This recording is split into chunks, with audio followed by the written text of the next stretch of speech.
आइए हम लोग शुरू करते हैं चैप्टर 1 चार्ज। सबसे बड़ा सवाल ये है कि चार्ज किसको कहते हैं। ठीक है, सवाल ये है कि चार्ज किसे हम लोग कहेंगे। तो देखिए, हम लोग सभी कोई जानते हैं कि दुनिया में जो भी बना हुआ है जिसे मैटर कहते हैं, मैटर जो है वो बनता है किससे? मैटर बनता है एटम से। जो मैटर है वो बनता किससे है? वो मैटर बनता है एटम से। ठीक है, जानते हैं हम लोग। ओके, और एटम बनता है किससे? एटम बनता है तीन तरह के फंडामेंटल पार्टिकल से।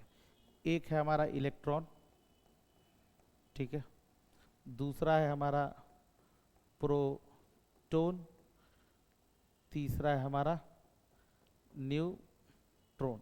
ये तीन तरह के पार्टिकल जो है वो एटम में पाए जाते हैं। एटॉमिक स्ट्रक्चर में आपने पढ़ा होगा, जिसमें से दो पार्टिकल प्रोटॉन और न्यूट्रॉन वो न्यूक्लियस के अंदर पाया जाता है। न्यूक्लियस के अंदर पाया जाता है। इलेक्ट्रॉन जो है उसके ऑर्बिट में रिवॉल्व करता है। फिर हम लोगों ने जो फर्दर स्टडी किया एटम को, तो हमें मालूम चला कि इलेक्ट्रॉन हो, प्रोटॉन हो या फिर न्यूट्रॉन हो, इनके पास मास पाया जाता है। ठीक है, इनके पास मास पाया जाता है इन तीनों पार्टिकल्स के पास। साथ में इनके पास एक और प्रॉपर्टी पाया जाता है जिसे हम क्या कहते हैं? चार्ज कहते हैं। इन फंडामेंटल पार्टिकल्स के दो प्रॉपर्टी, एक मास और दूसरा प्रॉपर्टी क्या है? चार्ज। ठीक है, दो प्रॉपर्टी पाया जाता है। आप देखोगे कि अगर आप दो न्यूट्रॉन को अगल बगल में रखो, दो न्यूट्रॉन को अगल बगल में रखो, तो आप पाओगे वो न्यूट्रॉन्स क्या करेंगे? एक दूसरे पे फोर्स लगाएंगे, अट्रैक्टिव फोर्स। मान लीजिए कि एक न्यूट्रॉन है और एक न्यूट्रॉन है, तो ये दोनों न्यूट्रॉन जो होगा एक दूसरे को क्या करेगा? अट्रैक्ट करेगा। आपका सवाल ये है कि दोनों न्यूट्रॉन एक दूसरे को अट्रैक्ट क्यों कर रहा है? किस प्रॉपर्टी के कारण कर रहा है? मास के कारण के, चार्ज के कारण? न्यूटन के फोर्स में ये जो G into m1 into m2 by r के स्क्वायर में ये आपको जवाब मिलता है। दो मास हमेशा क्या करते हैं? एक दूसरे पे फोर्स लगाते हैं, और ये फोर्स जो होता है काफ़ी वीक फोर्स होता है। ठीक है, फिर अगर आप एक प्रोटॉन और एक न्यूट्रॉन को रखेंगे, तो वो भी क्या करेगा? एक दूसरे को अट्रैक्ट करेगा। फिर आप क्या करिएगा? एक इलेक्ट्रॉन और एक प्रोटॉन को अगल बगल में रखिएगा, तो वो भी क्या करेगा? एक दूसरे को अट्रैक्ट करेगा। इलेक्ट्रॉन और न्यूट्रॉन को रखिएगा, वो भी क्या करेगा? एक दूसरे को अट्रैक्ट करेगा। तो आप कहेंगे सारा तो यहाँ पे अट्रैक्शन ही हो रहा है, लेकिन जब आप दो प्रोटॉन्स को अगल बगल में रखिएगा, तो आप पाइएगा कि उनमें क्या हो रहा है? उनमें रिपल्सन हो रहा है। वैसे ही जब आप दो इलेक्ट्रॉन को अगल बगल में रखिएगा, तो आप पाइएगा कि उनमें क्या हो रहा है? रिपल्सन हो रहा है। अगर सभी में अट्रैक्शन होता ना, तो कभी आप ये अंतर कर ही नहीं पाते कि ये फोर्स अलग अलग है। फिर लोगों ने और स्टडी किया तो आदमी को पता चला कि न्यूट्रॉन के पास कोई चार्ज नहीं है और इस न्यूट्रॉन के पास भी कोई चार्ज नहीं है, और ये दोनों जो है एक दूसरे को अट्रैक्ट जो कर रहा है वो ग्रेविटेशनल फोर्स के कारण कर रहा है। ठीक है, प्रोटॉन के पास चार्ज तो है, मास भी है। न्यूट्रॉन के पास चार्ज नहीं है, तो इसका मास और इसका मास आपस में इंटरेक्ट कर रहा है। पर इलेक्ट्रॉन और प्रोटॉन, इनके मासेस के कारण में इनमें फोर्स तो लगता ही होगा, साथ में इनके चार्जेस के कारण भी इनमें फोर्स लगता है। इसी कारण से हम लोग देखते हैं क्या कि प्रोटॉन और न्यूट्रॉन के बीच का जो फोर्स ऑफ अट्रैक्शन होता है, उससे ज़्यादा स्ट्रॉन्ग फोर्स ऑफ अट्रैक्शन किस में होता है? प्रोटॉन और इलेक्ट्रॉन के बीच में होता है। क्यों? क्योंकि प्रोटॉन और इलेक्ट्रॉन के बीच में जो फोर्स ऑफ अट्रैक्शन है वो अलग नेचर के कारण है। वो नेचर कौन सा है? वो नेचर है चार्ज। यानी चार्ज के कारण भी दो पार्टिकल्स के बीच में फोर्स लगता है।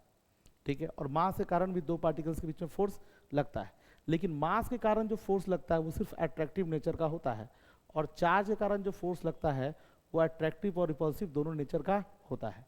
इसीलिए लोगों को ये मालूम चल पाया कि मास के साथ साथ पार्टिकल के पास कोई और भी प्रॉपर्टी है जिसको हम चार्ज कहते हैं। ठीक है, सवाल उठा कि भाई एक सवाल और है इसमें, मैं आपको समझाता हूँ।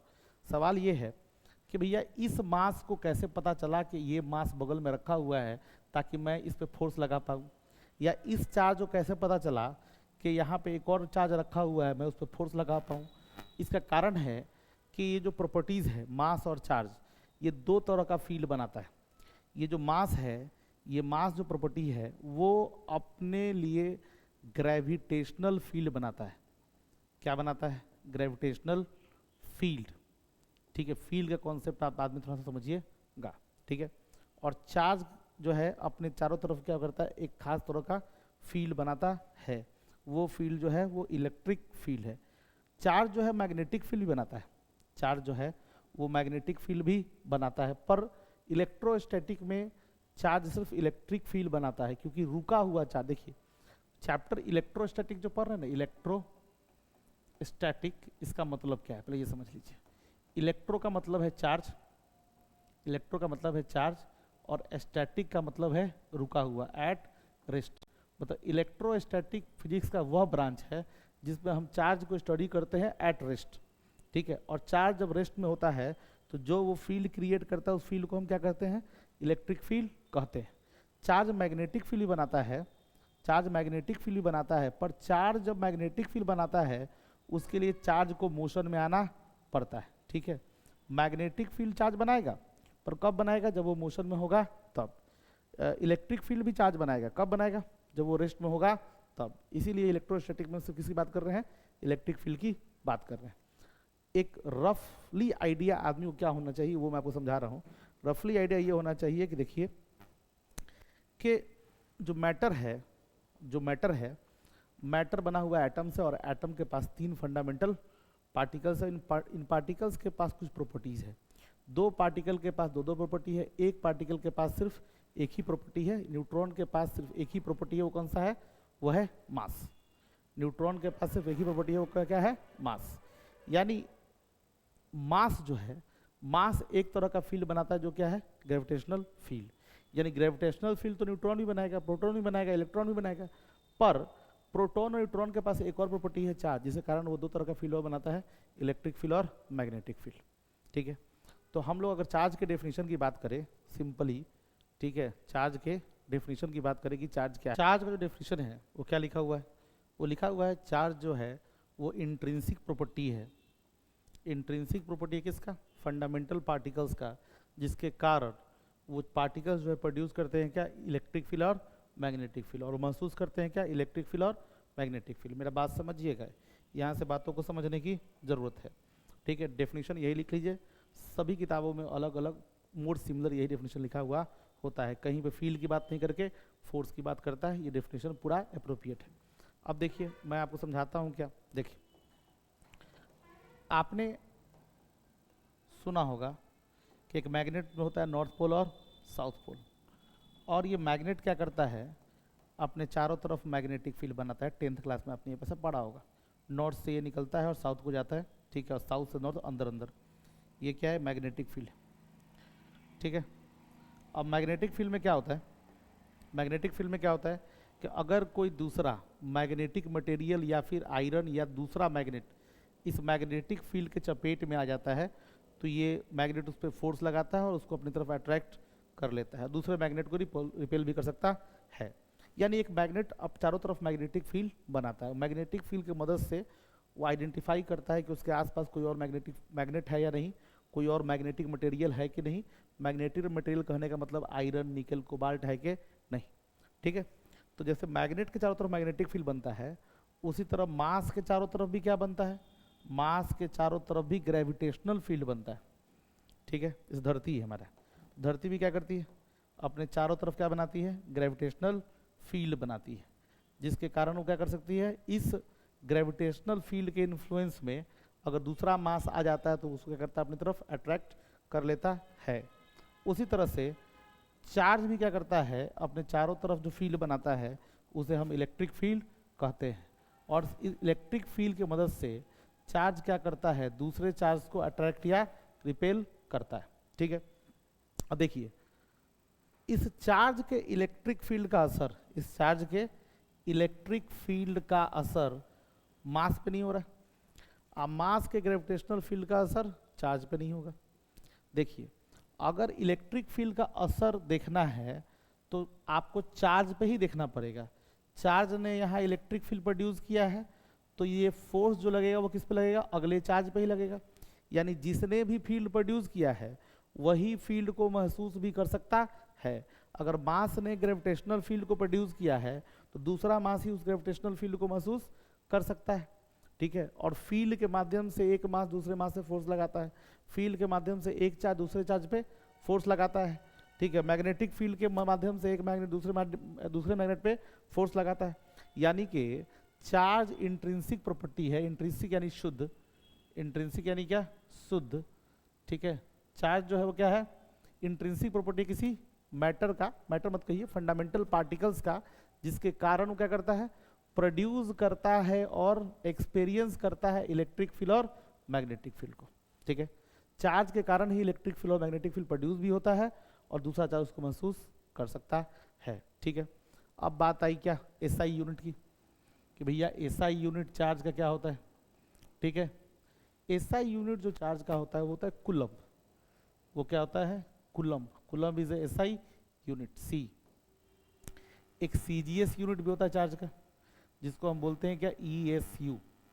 सीजीएस यूनिट किसे बोलते हैं, ईएसयू। ईएसयू का फुल फॉर्म क्या होता है भाई, ईएसयू का फुल फॉर्म होता है इलेक्ट्रोस्टैटिक यूनिट। कुछ लोग इसको स्टैट कूलम भी बोलते हैं, क्या बोलते हैं, स्टैट कूलम, ठीक है।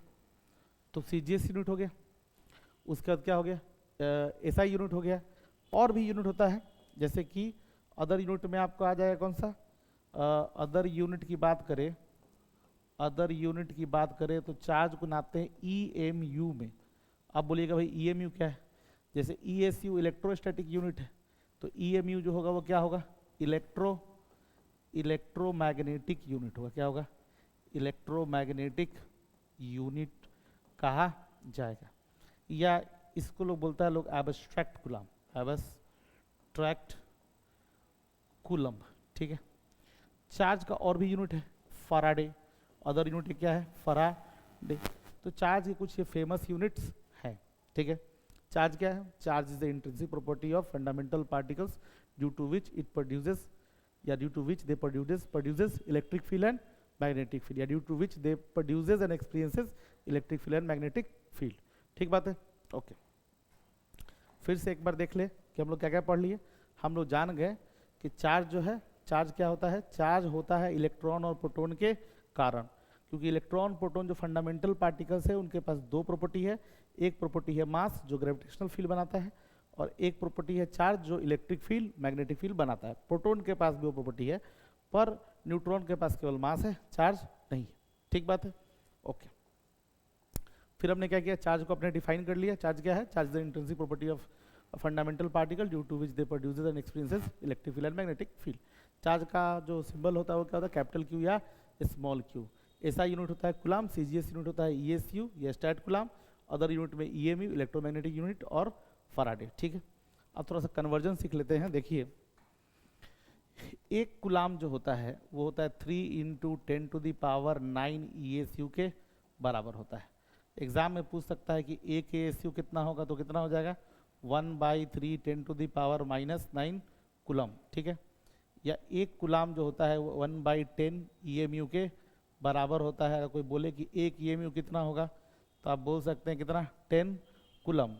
या एक फराडे जो होता है, एक फराडे जो होता है वो 96,500 कूलम के बराबर होता है, ठीक है। अगर बात करें डायमेंशन की बात करें किसकी, डायमेंशन की, तो क्लास ट्वेल्थ में आपको डायमेंशन जितना भी आता है ठीक बात है, लेकिन तीन चीज़ें आप मालूम होनी चाहिए कि न्यूटन को क्या लिख सकते हैं, न्यूटन को लिख सकते हैं kg मीटर पर second square, mass into acceleration. kg यानी मास और मीटर पर सेकेंड स्क्वायर यानी कि एक्सलरेशन, ठीक है। जूल को हम लिख सकते हैं क्या, kg मीटर स्क्वायर पर सेकेंड स्क्वायर, ठीक है। अच्छा, और कूलम्ब को लिख सकते हैं क्या हम लोग, एम्पियर इंटू सेकेंड। कूलम्ब जो है वो कैसे बना है, एम्पियर इंटू सेकेंड, क्योंकि आपने करंट का फॉर्मूला पढ़ा होगा, चार्ज अपॉन क्या, टाइम पढ़ा है, चार्ज अपॉन टाइम। करंट एक फंडामेंटल यूनिट है, क्वांटिटी है जिसका यूनिट एम्पियर होता है, चार्ज और टाइम का होता है सेकेंड, इसीलिए coulomb is equal to ampere into second. Coulomb is equal to क्या, एम्पियर इंटू सेकेंड, अब बात आई डायमेंशन की।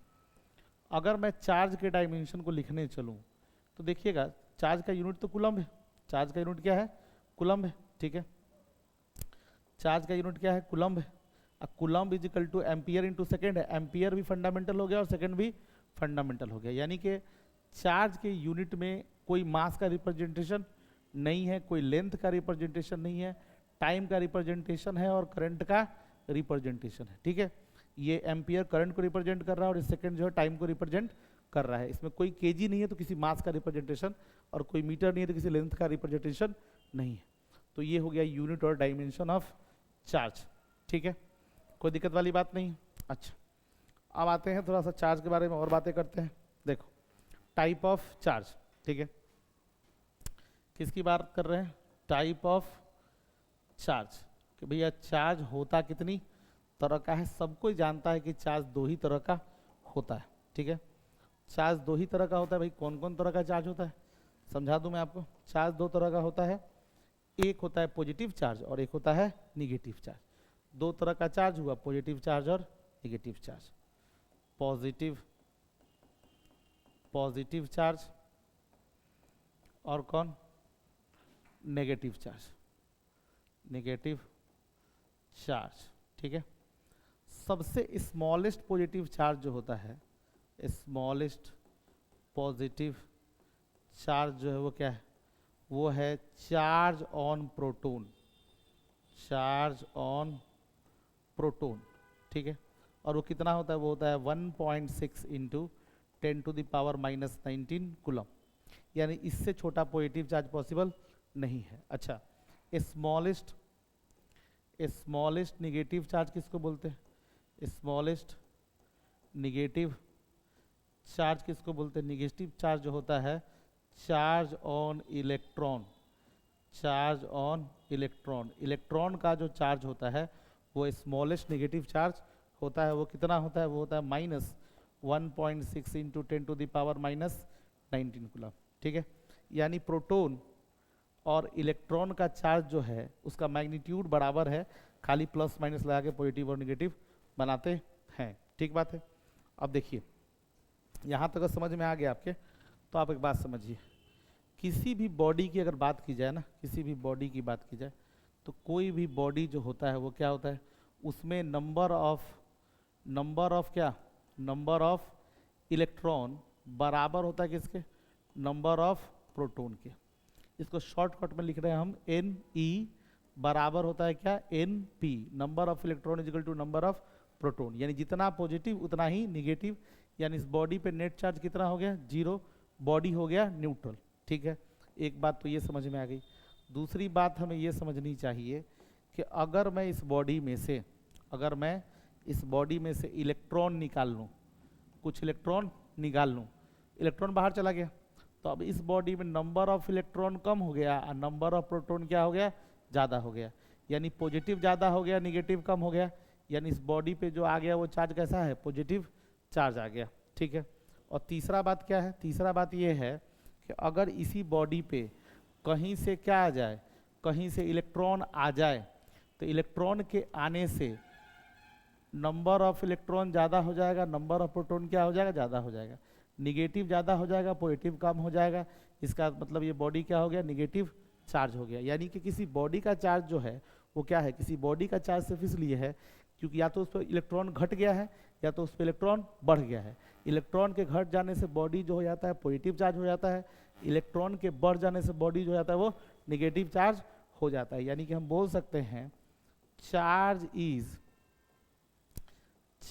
इज या body, charge on a body is efficiency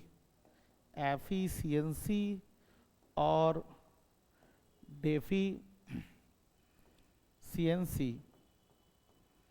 of electron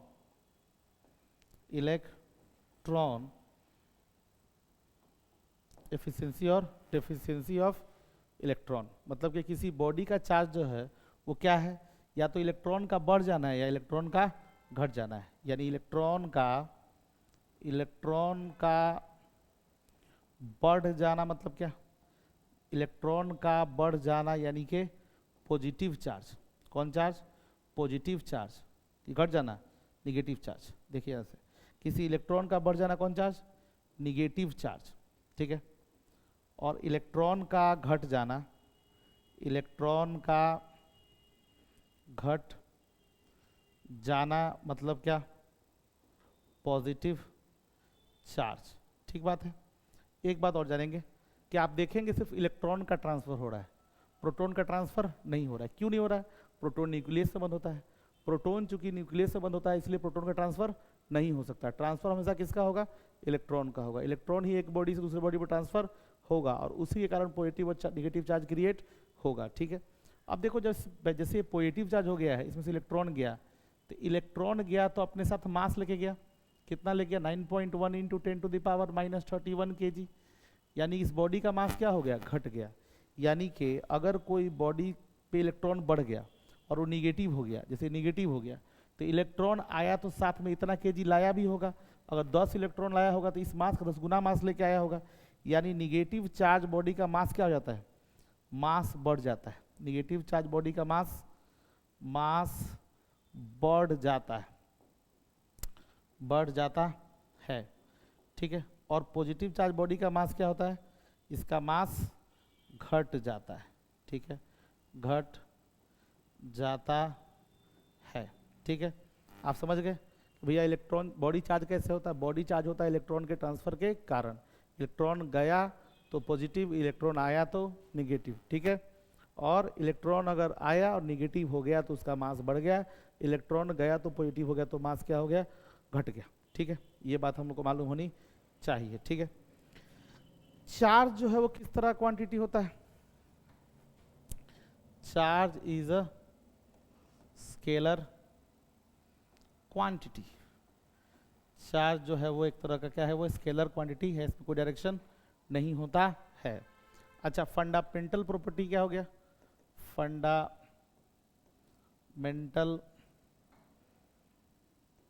property associated with charge या fundamental property of charge simple हिसाब। पहला बात, like charges क्या? Like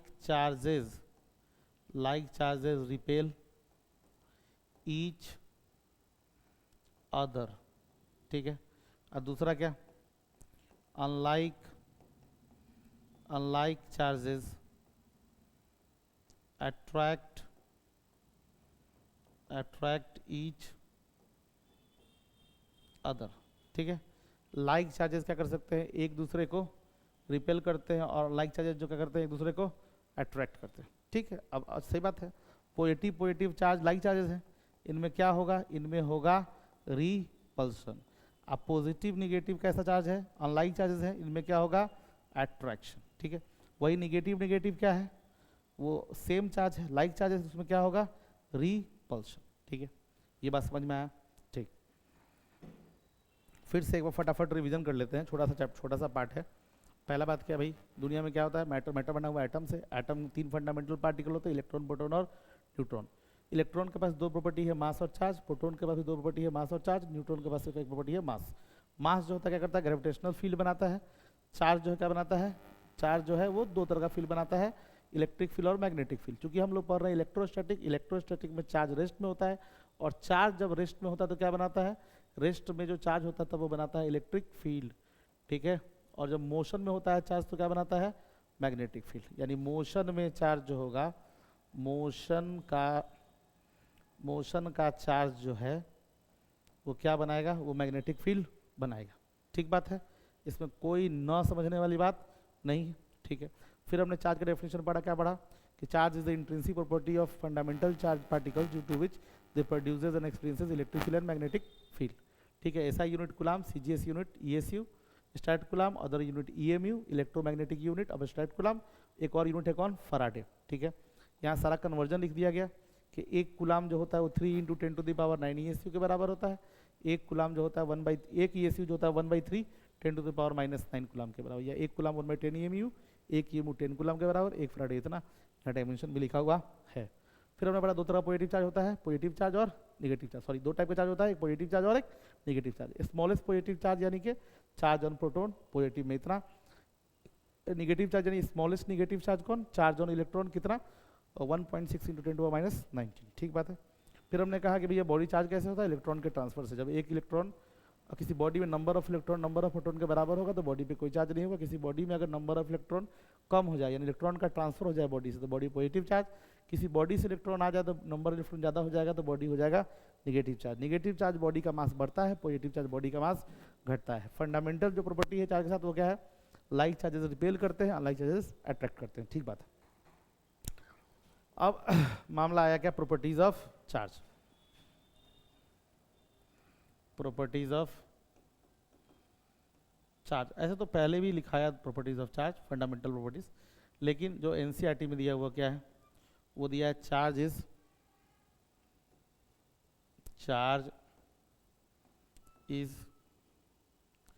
additive, charge is additive, ठीक है। दूसरा जो प्रॉपर्टी दिया क्या दिया है, चार्ज इज कंजर्व्ड। तीसरा क्या है, तीसरा है charge is quantized, charge is quantized. Fourth क्या है, charge is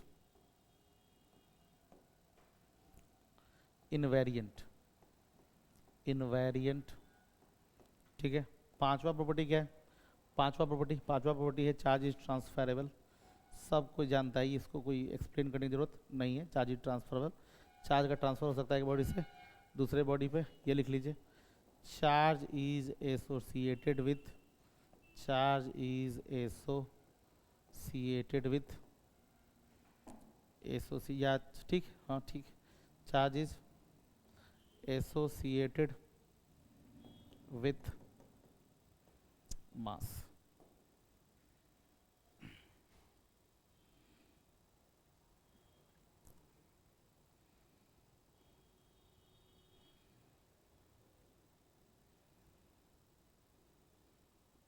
okay,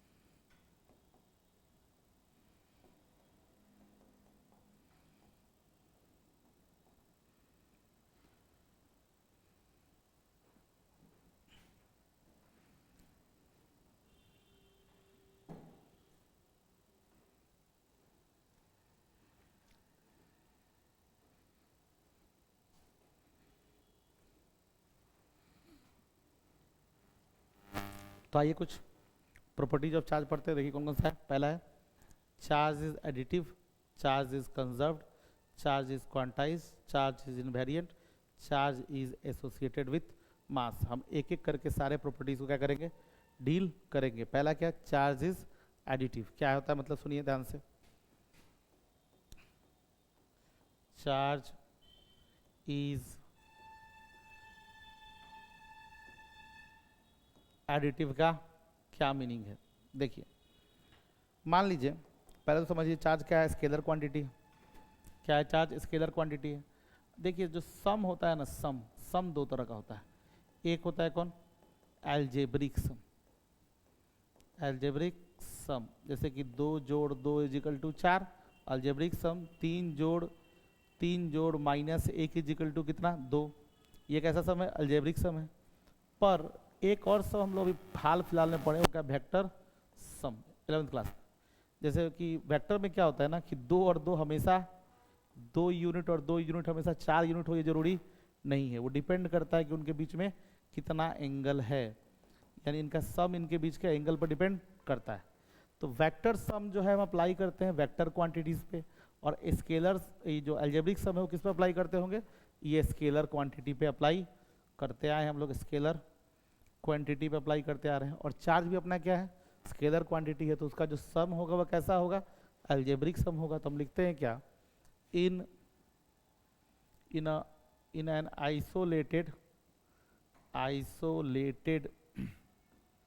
isolated system, isolated system of charge, net charge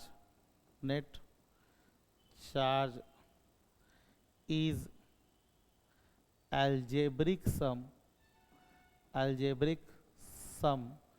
of all individual charges. क्या लिख रहा है? इन isolated system of charge net charge is algebraic sum of all individual charges. मतलब कि आपके पास कोई सिस्टम ऑफ चार्ज है और उसमें बहुत सारा चार्ज है, एक है Q1, एक है -Q2, एक है Q3, एक है Q4, एक है -Q5, और आपसे कोई पूछ रहा है कि बउआ ये बताओ टोटल चार्ज कितना हुई या टोटल चार्ज कितना होगी, तो क्या कर बउआ? Q1 plus -Q2 plus Q3 plus Q4 plus -Q5 करब, तब क्या मिली? टोटल चार्ज मिली। जैसे कि ये देखो 3 coulomb, 4 coulomb, -6 coulomb, 2 coulomb, -3 coulomb, -2 coulomb. अगर इसको जोड़ना होगा तो क्या कीजिएगा? 4 और 3 7, 7 और 2 कितना? 7 और 2 9, आई 6 3 9 2 11, यानी माइनस कितना? -2। क्यू नेट अगर निकालना हो तो -2 कूलाम निकलेगा कि नहीं निकलेगा? निकलेगा। ठीक है, समझ में आ रहा है? कुछ नहीं करना है, अलजेब्रिक सम कर देना। इसी का मतलब क्या होता है? इसी का मतलब होता है कौन? एडिटिव नेचर ऑफ चार्ज, कि चार्ज को जोड़ने के लिए क्या करना पड़ता है? अलजेब्रिक सम करना पड़ता है कि सिस्टम ऑफ चार्ज। ठीक है, आइए अगला पढ़ते हैं। क्या है? Charge is conserved. Charge is conserved. क्या मतलब चार्ज इज कंजर्व्ड? सब कोई जानता है कि भैया चार्ज का मतलब इलेक्ट्रॉन है। चार्ज का मतलब क्या है? इलेक्ट्रॉन से, इलेक्ट्रॉन के ट्रांसफर से चार्ज होता है। इलेक्ट्रॉन का ट्रांसफर ही क्या है? ट्रांसफर से ही चार्ज आता है, यानी इलेक्ट्रॉन ही चार्ज लेता है। ठीक है, और आप कभी इलेक्ट्रॉन को नष्ट नहीं कर सकते, बस एक बॉडी से दूसरे बॉडी पर ट्रांसफर कर सकते हैं। यानी चार्ज इज कंजर्व का मतलब ये है, charge is neither be created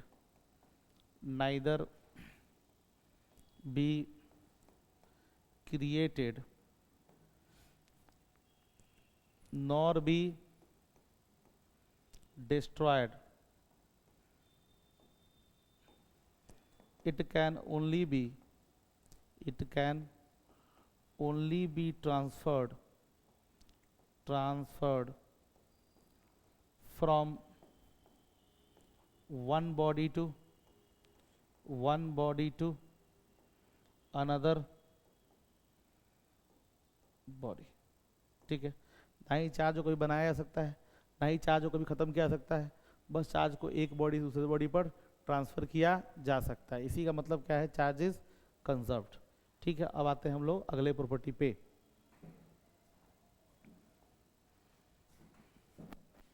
क्या है प्रॉपर्टी अपना?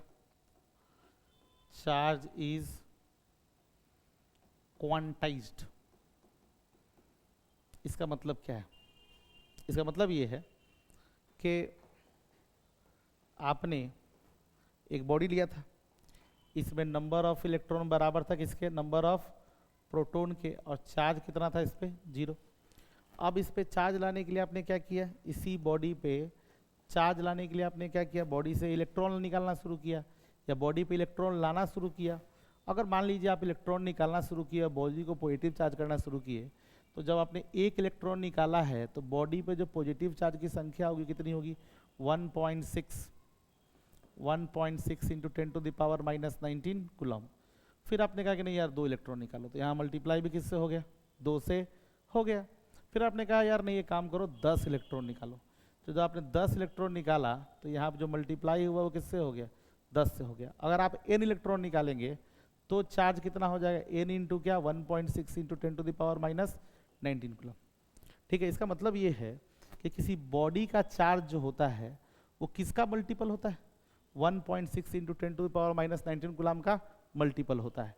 यानी चार्ज का वैल्यू कुछ भी नहीं हो सकता है, मतलब कुछ भी मतलब कुछ भी, मतलब कि आप 1 इलेक्ट्रॉन निकालेंगे, 2 इलेक्ट्रॉन निकालेंगे, 3 इलेक्ट्रॉन निकालेंगे, यानी ये n जो होगा हमेशा क्या होगा, n हमेशा इंटीजर होगा।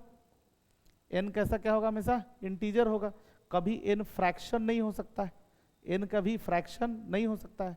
यानी चार्ज का वैल्यू अगर देखा जाए तो अगर नंबर ऑफ इलेक्ट्रॉन 1 निकालिएगा तो चार्ज का वैल्यू जो होगा 1.6 इंटू 10⁻⁻⁹। अगर n इजिकल टू कितना हो जाए 2 हो जाए तो चार्ज का वैल्यू सीधे कितना हो जाएगा 3.2 इंटू 10⁻⁻⁹। मतलब चार्ज का वैल्यू या तो ये हो सकता है या तो ये हो सकता है ना, इसके बीच का कोई वैल्यू तो नहीं हो सकता है। ठीक है, इसके बीच का वैल्यू पॉसिबल है क्या, नहीं। आप आधा पौना इलेक्ट्रॉन तो निकालिएगा नहीं, जब आधा पौना इलेक्ट्रॉन निकालिएगा नहीं तो इसके बीच का पॉसिबल नहीं हो सकता। ऐसे वैल्यूज को बोलते हैं डिस्क्रीट वैल्यू। ठीक है, अगर इनके बीच का भी कोई वैल्यू पॉसिबल होता, लगातार वैल्यू पॉसिबल होता, उसको बोलते हैं कॉन्टिन्यूअस वैल्यू। यानी चार्ज का वैल्यू जो होता है वो डिस्क्रीट होता है, नॉट कॉन्टिन्यूअस। चार्ज का जो वैल्यू होता है वो क्या होता है, डिस्क्रीट होता है, नॉट कॉन्टिन्यूअस। और चार्ज का जो वैल्यू होगा वो हमेशा इंटीग्रल मल्टीपल होगा, किसका, इलेक्ट्रॉन का, जिसमें n कभी फ्रैक्शन नहीं हो सकता। इसका डेफिनेशन हम लिख सकते हैं, the charge is integral multiple of charge on electron q is equal to plus minus any where n does not equal to क्या, फ्रैक्शन। ठीक है, ठीक है, द वैल्यू ऑफ चार्ज या magnitude of charge is not continuous value,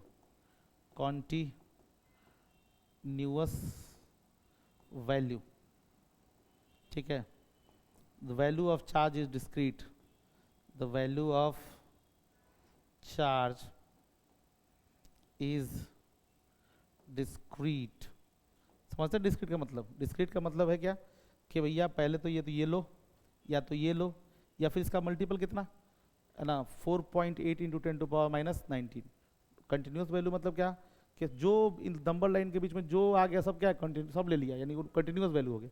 ठीक है, exam में लिखने के लिए तो यही बहुत जरूरी है कि charge on a body is integral multiple of charge on electron.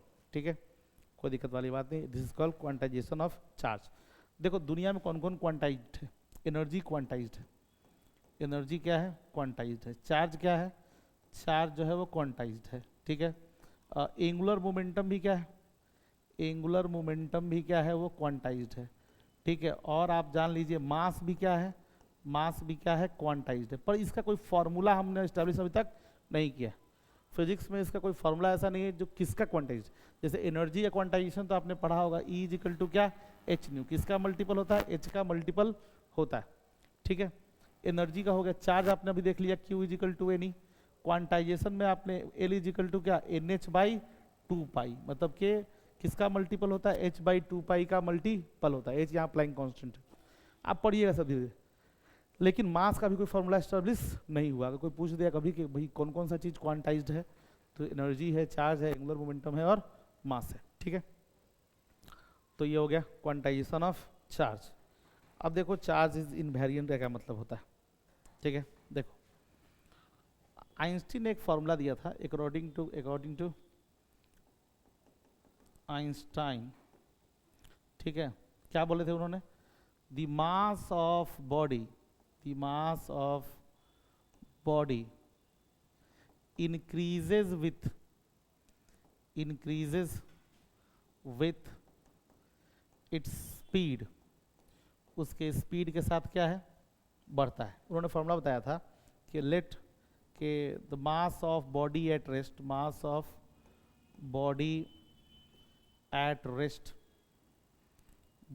Rest is equal to क्या, एम नॉट। उसका रुके हुए बॉडी का मास क्या है, एम नॉट है। तो जब वो मूव करने लगेगा तब उसका मास क्या होगा, m not by root under 1 minus क्या, v का स्क्वायर बाई c का स्क्वायर, जहाँ पे c क्या है, where c is equal to क्या, speed of light, speed of light यानी कितना 3 इंटू 10⁸ मीटर पर सेकेंड। अब v is equal to speed of body, speed of body मतलब कम स्पीड पे जो धरती पे हम लोग स्पीड देखते हैं, तब तो आपको रेस्ट मास में ज़्यादा अंतर भी नहीं होगा। सोचिए ना 10 मीटर पर सेकेंड, 20 मीटर पर सेकेंड, 100 मीटर पर सेकेंड, नीचे कितना 3 इंटू 10⁸ का होल स्क्वायर। लेकिन अब मान लो कि बॉडी का स्पीड जो लाइट के स्पीड के बराबर हो जाए, बॉडी का स्पीड क्या हो जाए, लाइट के स्पीड, यानी v जो हो वो क्या हो जाए, c के बराबर हो जाए। तो c बाई सी, सी का स्क्वायर बाई सी का स्क्वायर 1 हो जाएगा, 1 माइनस 1 कितना हो जाएगा 0, something divide by 0 is equal to infinite. यानी किसी बॉडी का स्पीड अगर लाइट के स्पीड के बराबर हो जाए तो उसका मास क्या हो जाएगा, इनफाइनाइट हो जाएगा, यानी स्पीड के साथ मास बढ़ता है। ठीक है, लेकिन अगर मैं चार्ज की बात करूं, क्या करूं, चार्ज की बात करूं, तो हम लिख सकते हैं चार्ज इज क्या, charge is invariant, charge is क्या, इनवेरिएंट। इसका मतलब क्या है कि किसी बॉडी का चार्ज, किसी, ध्यान से, कि किसी बॉडी का चार्ज उसके स्पीड से इंडिपेंडेंट होता है, उसके स्पीड से इंडिपेंडेंट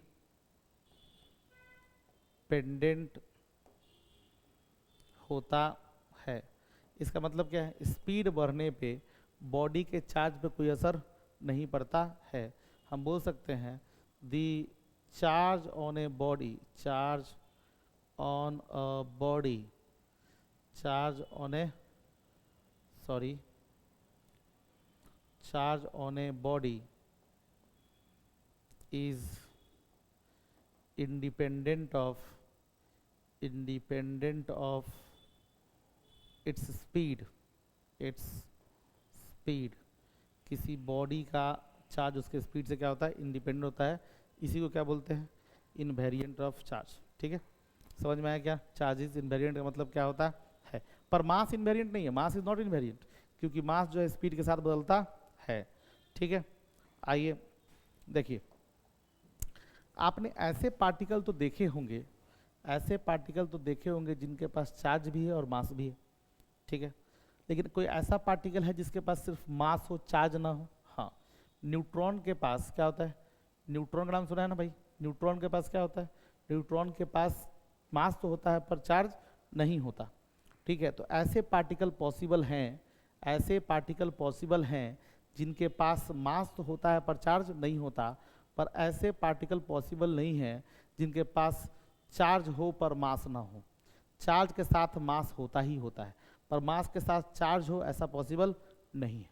ठीक है, इसलिए मैंने बोला क्या कि charge is associated with mass, यानी हम बोल सकते हैं क्या कि चार्ज के साथ क्या, देखिए सुनिए ध्यान से, क्या बोल रहा हूँ मैं कि चार्ज होगा तो मास भी होगा, तो मास भी होगा। ठीक है, मास होगा तो ये जरूरी नहीं, मास है तो यह जरूरी नहीं कि चार्ज भी होगा, कि चार्ज भी होगा। यही है charge is associated with, charge is associated with क्या, मास। ठीक बात है। अब आइए पढ़ते हैं मेथड ऑफ चार्जिंग। देखिए, मेथड ऑफ चार्जिंग, इतना तो हम लोग समझ ही चुके हैं कि किसी बॉडी को चार्ज करने के लिए क्या चाहिए, उस बॉडी से इलेक्ट्रॉन निकालना पड़ता है या उस बॉडी में इलेक्ट्रॉन को ऐड करना पड़ता है। यानी कि इलेक्ट्रॉन को निकालने या इलेक्ट्रॉन को ऐड करने के लिए हमारे पास क्या है, कुछ प्रोसेस है। पहला क्या है, चार्जिंग बाय फ्रिक्शन। ठीक है, चार्जिंग बाय फ्रिक्शन। ठीक है, दूसरा क्या है,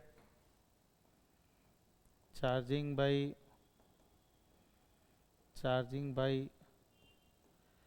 इंडक्शन। तीसरा क्या है, चार्जिंग बाई कंडक्शन। तो ये कुछ तरीके हैं बॉडी से इलेक्ट्रॉन को निकालने के, बॉडी को इलेक्ट्रॉन में ऐड करने के।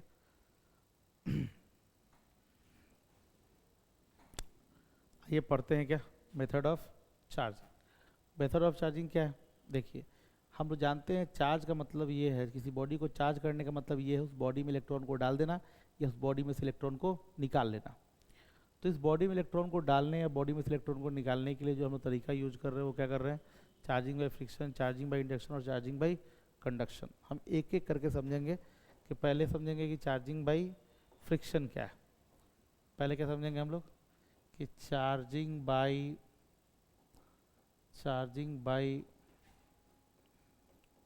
फ्रिक्शन क्या है। ठीक है, तो चार्जिंग बाई फ्रिक्शन में कोई दिक्कत नहीं है, होता यूं है कि भाई देखो दो बॉडीज को आपस में रगड़ो। आप बचपन में एग्जाम्पल आपने देखा होगा, स्केल को या कंघी को बाल में रगड़ने के बाद उस स्केल को या कंघी को जो छोटे छोटे पीसेज ऑफ पेपर के पास ले जाते हैं, तो छोटे छोटे पीसेज ऑफ पेपर जो होते हैं कंघी में या स्केल में ऐड हो या चिपक जाता है। ठीक है, तो क्यों होता है भाई, वो होता है इसी फिनोमेना के कारण, चार्जिंग बाई फ्रिक्शन के कारण।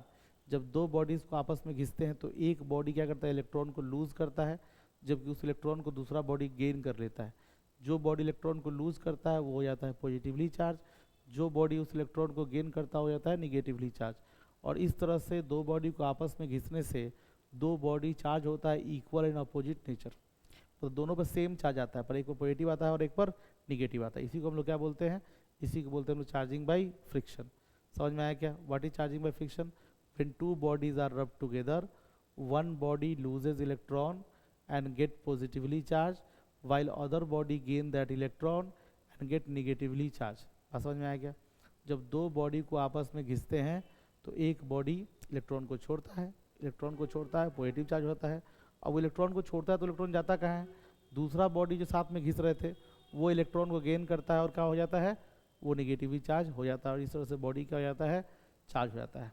एक बात तो एकदम कंफर्म रखिए, ये प्रोसेस जो है इंसुलेटर्स पे काम करता है। अगर आप दो बॉडी को घिस रहे हैं तो एक बॉडी कम से कम इंसुलेटर होना ही चाहिए, तभी चार्जिंग बाई फ्रिक्शन आपके लिए काम करेगा। ठीक बात है।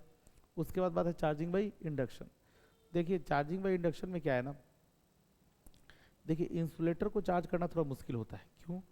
क्योंकि इंसुलेटर में ना इलेक्ट्रॉन का फ्लो नहीं होता। इंसुलेटर में चूंकि इलेक्ट्रॉन का फ्लो, आप लोग जानते होंगे मटेरियल दो तरह का होता है। ऐसे इलेक्ट्रिक नेचर पे तो मटेरियल तीन तरह का होता है, कंडक्टर, इंसुलेटर और सेमी कंडक्टर। लेकिन अभी हम लोग बात कर रहे हैं सिर्फ दो का, कंडक्टर और इंसुलेटर का। इंसुलेटर में इलेक्ट्रॉन यानी चार्ज इजीली फ्लो नहीं कर सकता, तो उसमें हम लोग चार्जिंग बाई फ्रिक्शन का उपयोग कर लेते हैं। ठीक है, चार्जिंग बाई फ्रिक्शन का उपयोग कर लेते, दोनों बॉडी क्या हो जाता है, चार्ज होता है, एक हो जाता है पॉजिटिव, एक हो जाता है निगेटिव। ऐसा बहुत सारा एग्जाम्पल भरा पड़ा है जिसमें एक बॉडी पॉजिटिव और एक बॉडी निगेटिव होता है। जैसे कि मान लीजिए कि आप स्वेटर पहने हुए हैं, तो आप देखिए कभी कभी जब ठंडी के दिनों में आप स्वेटर को बाहर निकालेंगे तो उसमें से एक चट चट की आवाज़ आती है। ठीक है, वो आवाज़ क्यों होता है, क्योंकि बॉडी और आपका स्वेटर आपस में घिसता है, एक पॉजिटिव चार्ज होता है और दूसरा क्या हो जाता है, निगेटिव चार्ज हो जाता है। ठीक है, अभी आपको मैंने कंघी वाला और स्मॉल पीसेज ऑफ पेपर वाला एग्जाम्पल दिया है, वो भी क्या है, चार्जिंग में फ्रिक्शन का ही एग्जाम्पल है। ठीक है, आप देखिए चार्जिंग में फ्रिक्शन समझ में आया क्या होता है। अब क्या है चार्जिंग बाई, लिख देता हूँ मैं, देखिए when two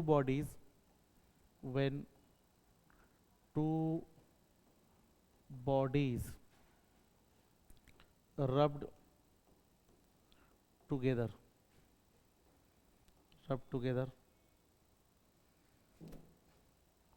one loses electron and get positively charged। ठीक है, while other gain that electron and get negatively charged, ठीक है, charged. The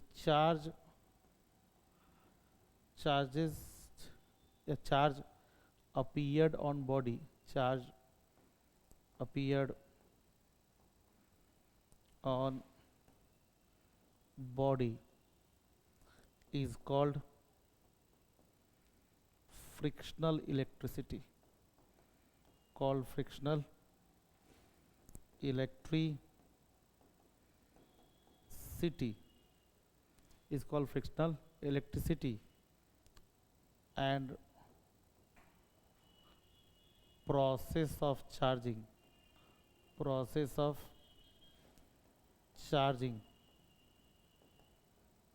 is called frictional electricity, ठीक है. नोट्स में इसको नोट कर लीजिएगा, ये चार्जिंग बाय फ्रिक्शन. अब चार्जिंग बाय इंडक्शन में क्या होता है, देखिए चार्जिंग बाय इंडक्शन में ये हम लोग कंडक्टर पे अप्लाई करते हैं, ठीक है. ये भी हम क्या करते हैं, कंडक्टर पे अप्लाई करते हैं, ठीक है, ठीक है. इसमें दोनों में लेकिन कम से कम एक बॉडी क्या होना चाहिए, फ्रिक्शन होना, दो घिसने वाले बॉडी में एक बॉडी क्या होना चाहिए, एक बॉडी इंसुलेटर होना चाहिए, ठीक है. अब क्या है चार्जिंग बाय इंडक्शन.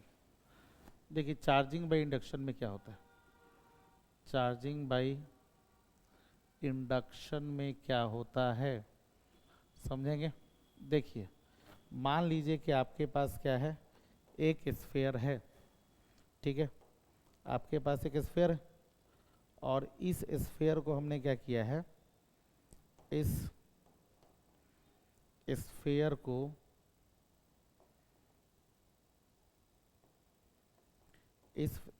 को हमने ऐसे रख लिया, ठीक है.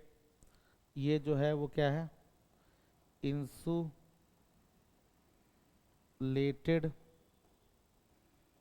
स्टैंड है, यानी कि इंसुलेटर है, इसमें चार्ज फ्लो नहीं कर सकता. ये क्या है, कंडक्टिंग स्फीयर है, कंडक्टिंग स्फीयर. आपने क्या किया, ग्लास के रॉड को घिसा किसके साथ, सिल्क क्लॉथ के साथ. ये जान लीजिए कि जब ग्लास के रॉड को सिल्क क्लॉथ के साथ घिसते हैं तो ग्लास रॉड पॉजिटिव और सिल्क क्लॉथ निगेटिव होता है. लेकिन वही अगर हम प्लास्टिक के रॉड को हम किसके साथ घिसेंगे, सिल्क क्लॉथ के साथ रगड़ेंगे, सिल्क क्लॉथ के साथ रखेंगे तो सिल्क क्लॉथ निगेटिव, ये प्लास्टिक निगेटिव और सिल्क क्लॉथ क्या होता है, पॉजिटिव हो जाता है, ठीक है. ये हमें समझना पड़ेगा, याद रखना पड़ेगा, ये फैक्ट है. अब मान लीजिए कि आपने ग्लास रॉड को सिल्क क्लॉथ से घिस दिया, तो ग्लास रॉड को सिल्क क्लॉथ से घिसने से ग्लास रॉड पे पॉजिटिव चार्ज आ गया, और पॉजिटिव चार्ज जब आया तो क्या होगा, अगर इसके अंदर की बनावट देखें तो इसके अंदर क्या होता होगा, इसके अंदर क्या होता होगा कि अंदर होता होगा एटम, ठीक है. अब देखो एटम में न्यूक्लियस होता है और न्यूक्लियस में पॉजिटिव चार्ज होता है, ठीक है. तो किसी भी सॉलिड में एटम का न्यूक्लियस मूव नहीं करता, यानी कि पॉजिटिव चार्ज मूव नहीं करता है, ठीक है. और सभी कोई जानते हैं कि भाई ऐसा होता है कि एटम जो है, ठीक है, एटम में क्या होता है, न्यूक्लियस के चारों तरफ इलेक्ट्रॉन चक्कर लगाता रहता है, ठीक है. और जो कि इलेक्ट्रॉन चक्कर लगाता रहता है, ठीक है, तो ये इलेक्ट्रॉन है सबके बाहर मान लीजिए, और इसके अंदर कौन है, पॉजिटिव चार्ज है. ये सारे इलेक्ट्रॉन हो गए और ये क्या हो गया, पॉजिटिव चार्ज हो गया, ठीक है. तो पहले तो ऐसे था, लेकिन जैसे ही ये पॉजिटिव आया, यहाँ का इलेक्ट्रॉन ये वाला ये सारा इलेक्ट्रॉन जो है कहेगा कि नहीं, ये सारा इलेक्ट्रॉन क्या करेगा, ये सारा कहेगा नहीं, मैं तो भाई अट्रैक्शन फील होगा ना, किससे, इस पॉजिटिव रॉड से. अट्रैक्शन फील होने के कारण ये जो निगेटिव चार्ज है वो सरफेस पे चला आएगा, ठीक है. तो अब देखो अब क्या हुआ, यहाँ पॉजिटिव चार्ज है तो ये पॉजिटिव इस नेगेटिव को अट्रैक्ट करेगा, ठीक है, और ये इलेक्ट्रॉन जंप करके अपने पड़ोसी के पास पहुंच जाएगा। अब देखना ध्यान से, अब क्या होगा ना कि ये नेगेटिव चार्ज क्या करेगा, ये नेगेटिव चार्ज यहाँ से जंप करेगा और यहाँ पे पहुंच जाएगा। यानी कि चार्ज जो है इस पॉजिटिव चार्ज रॉड आने से, पॉजिटिव चार्ज रॉड आने से क्या हुआ, पॉजिटिव चार्ज रॉड आने से क्या हुआ कि इलेक्ट्रॉन का शिफ्ट हुआ, और इलेक्ट्रॉन का शिफ्ट हुआ तो कोई इधर देखेगा, नोटिस करेगा तो सिर्फ यहाँ पे नेगेटिव चार्ज दिखाई देगा, और इधर देखेगा तो सिर्फ क्या होगा, पॉजिटिव चार्ज दिखाई देगा। यानी कि इसमें क्या हुआ, चार्ज का सेपरेशन हो गया। इस बॉडी के अंदर क्या हुआ है, इस बॉडी के अंदर सेपरेशन ऑफ चार्ज हुआ है, सेपरेशन ऑफ चार्ज हुआ है, ठीक है। और सेपरेशन ऑफ चार्ज में क्या होगा, एक साइड नेगेटिव अपीयर हुआ है, एक साइड पॉजिटिव अपीयर हुआ है, ठीक है। इसी separation of charge within a body, within a body is called polarization, ये जो बॉडी के अंदर चार्ज का सेपरेशन हुआ है इसको हम लोग क्या कर सकते हैं, पोलराइजेशन कह सकते हैं। तो हम इस फिगर को बनाएं तब, या यूं करें सो कि हम लोग एक स्फीयर बनाएं, ध्यान से एक स्फीयर बनाएं, और एक स्फीयर बना के हम एक तरफ यहाँ पे निगेटिव चार्ज दिखा दें और यहाँ पे क्या करें, पॉजिटिव चार्ज दिखा दे, तो कोई दिक्कत वाली बात नहीं लगती की होगी, ठीक है। तो इस बॉडी में क्या हुआ, सेपरेशन हुआ है। अभी भी बॉडी पे नेट चार्ज की बात की जाए तो कितनी है, 0 ही है, ठीक बात है। अब देखो ध्यान से, हुआ यूं कि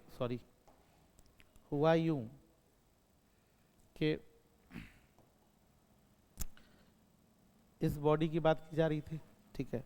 बॉडी में क्या हुआ, बॉडी में चार्ज सेपरेट हो गया, एक तरफ निगेटिव जमा हो गया, एक तरफ पॉजिटिव जमा हो गया, ठीक है। नेट चार्ज तो अभी भी 0 था, तो मैंने क्या किया कि इसको अर्थ कर दिया, इस स्फीयर को क्या कर दिया, अर्थिंग दे दिया।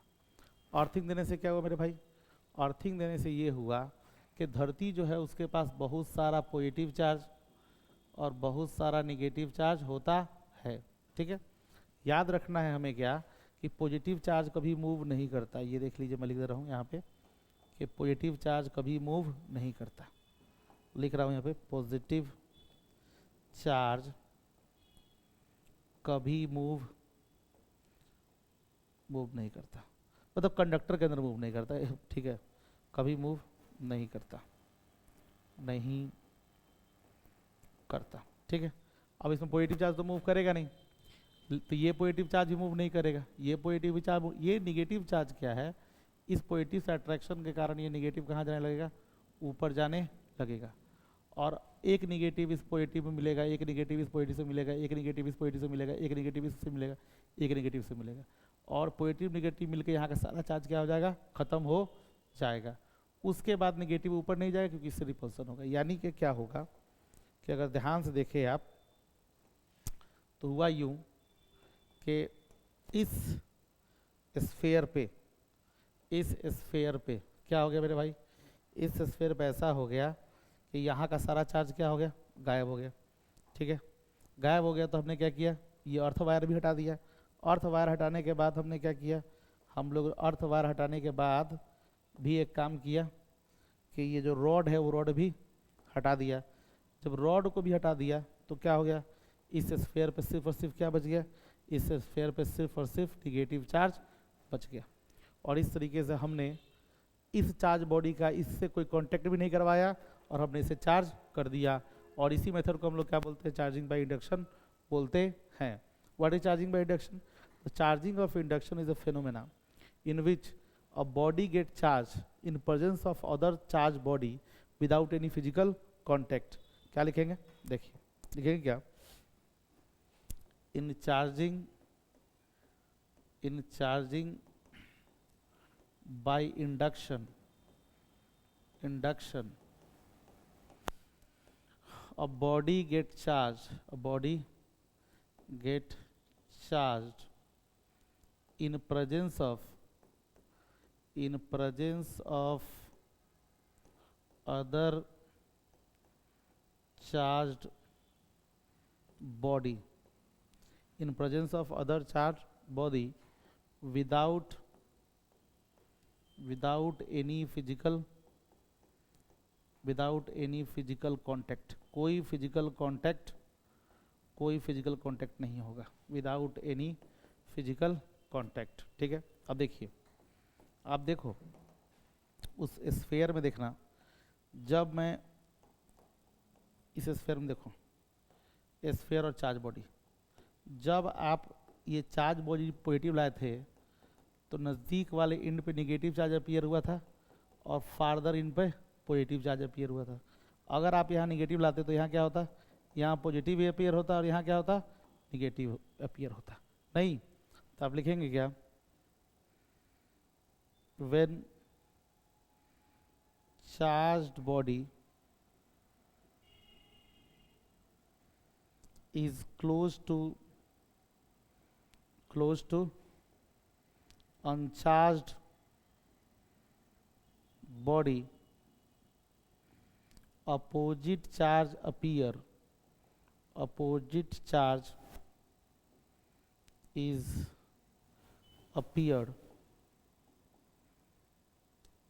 at closer end। ठीक है, नज़दीक वाले इंड पे क्या होता है, अपोजिट चार्ज अपीयर होता है। एंड सिमिलर चार्ज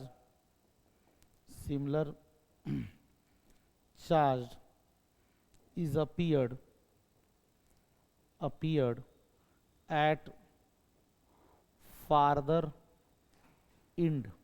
ठीक है, मतलब कि निगेटिव है तो निगेटिव चार्ज कहाँ होगा, दूर वाले इंड पे अपीयर होगा, नज़दीक वाले इंड पे सिमिलर चार्ज अपीयर होगा, अपोजिट चार्ज जो होगा नज़दीक अपीयर होगा, दूर में क्या होगा, सेम चार्ज अपीयर होगा। यह है चार्जिंग बाय इंडक्शन। अब आते हैं चार्जिंग बाय कंडक्शन। एक बात और देखते हैं, आइए देखिए ध्यान से। मान लीजिए कि आपके पास क्या है, आपके पास वही वाला सिस्टम है, स्टैंड है, स्टैंड पे आपने क्या रखा हुआ है, स्टैंड पे आपने एक स्फीयर रखा हुआ है। ठीक है, चिंता करने की कोई ज़रूरत नहीं है।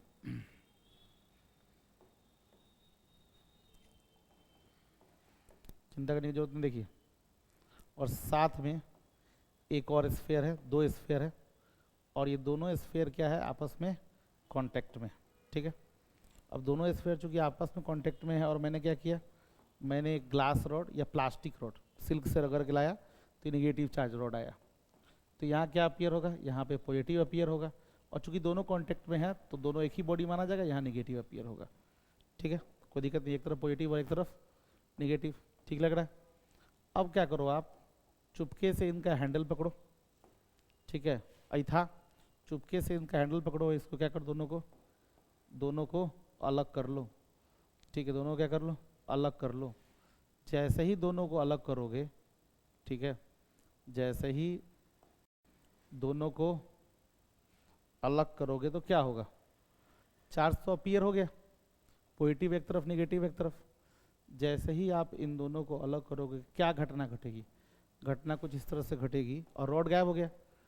तो फिर से अब जैसे ही, अभी तो लालच में, इस रॉड के लालच में ये पॉजिटिव इधर नेगेटिव इधर, रॉड गायब, दोनों को अलग किए, ये पॉजिटिव भाग के इधर, और ये चाहेगा कि फिर से हम लोग क्या हो जाए, एक हो जाए, तो बहुत देर हो चुका रहेगा। जब बहुत देर हो चुका रहेगा और दोनों को हम लोग दूर कर दे, अलग अलग दूरी पर रख दे, तो क्या होगा, एक जो हो जाएगा, एक हो जाएगा पॉजिटिवली चार्ज और एक हो जाएगा क्या, एक हो जाएगा नेगेटिवली चार्ज। एक हो गया पॉजिटिवली चार्ज और एक हो गया नेगेटिवली चार्ज। ये भी चार्जिंग में फ्रिक्शन में ही होता है। ठीक है, फिगर ए, फिगर बी और ये दोनों फिगर सी। ठीक है, चार्जिंग में कंडक्शन में कुछ नहीं है यार। देखो, जैसे ही एक चार्ज बॉडी को दूसरे चार्ज बॉडी से कांटेक्ट में लाओगे, दूसरा बॉडी चार्ज हो जाएगा। जैसे मान लो, सोचो कि तुम्हारे पास एक स्फीयर है जो कि चार्ज नहीं है, और तुमने क्या किया, एक पॉजिटिव चार्ज रॉड ले आए। तो जैसे ही पॉजिटिव चार्ज ले आए, इसके अंदर जो इलेक्ट्रॉन होगा वो भाग के कहाँ पहुँच जाएगा, इसमें से इलेक्ट्रॉन इसके पास पहुँच जाएगा, इसका चार्ज हो जाएगा खत्म। और चूँकि इसका इलेक्ट्रॉन इसमें चला आया तो इस पर क्या हो जाएगा, इसमें पॉजिटिव चार्ज अपीयर हो जाएगा। That is called charging by conduction. Contact से जो चार्ज होता है उसको बोलते हैं चार्जिंग बाय अच्छा एक बात जान लो, चार्ज को डिटेक्ट करने के लिए हम किसका यूज करते हैं? गोल्ड लीफ इलेक्ट्रोस्कोप का उपयोग करते हैं। वो सुन लीजिएगा, गोल्ड लीफ इलेक्ट्रोस्कोप का उपयोग करते हैं क्या करने के लिए? चार्ज को डिटेक्ट करने के लिए, चार्ज को डिटेक्ट करने के लिए, चार्ज को डिटेक्ट करने के लिए हम लोग यूज करते हैं गोल्ड लीफ इलेक्ट्रोस्कोप डिटेक्ट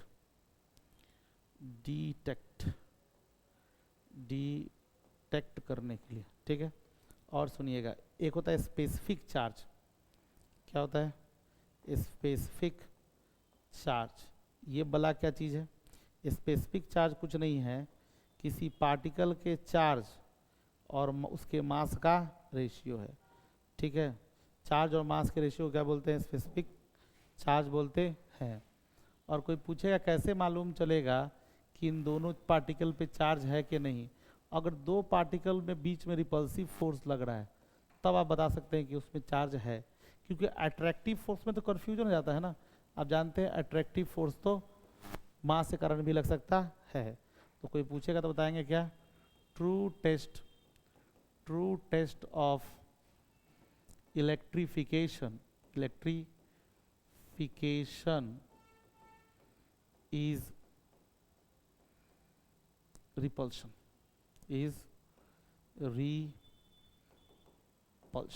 ठीक है। True test of electrification is repulsion. Repulsion से मालूम चलता है बॉडी चार्ज है कि नहीं, ठीक है।